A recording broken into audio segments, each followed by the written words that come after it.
Hi viewers, எல்லாருக்கும் வணக்கம். இன்னைக்கு நம்ம வீட்லயே ஒரு ஹெல்த்தியான சத்து மாவு பிஸ்கெட் தான் செய்ய போகிறோம். உங்கள் வீட்டில் பசங்க சத்து மாவு சாப்பிடல அப்படின்னா அவங்களுக்கு நீங்கள் இந்த மாதிரி பிஸ்கெட் செஞ்சு கொடுக்கலாம். நான் ஒரு 4-5 ஸ்பூன் சத்து மாவு எடுத்திருக்கேன்.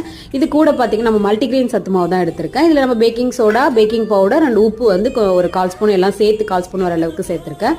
1 ஸ்பூன் அளவுக்கு நெய் சேர்த்துருக்கேன். நீங்கள் வேணால் பட்டர் கூட சேர்த்துக்கலாம். நான் 1 ஸ்பூன் அளவுக்கு நாட்டு சக்கரை இல்லைனா நான் ப்ரௌன் சுகர் சேர்த்துருக்கேன்.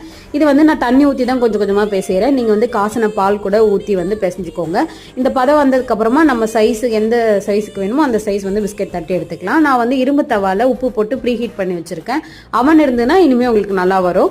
ஸோ இதை நான் அந்த தட்டில் வச்சு வேக வச்சு ஒரு ஸ்லோ ஃப்ளேமில் 15 மினிட்ஸ் வச்சு எடுத்திங்கன்னா சூப்பராக பிஸ்கெட் ரெடி.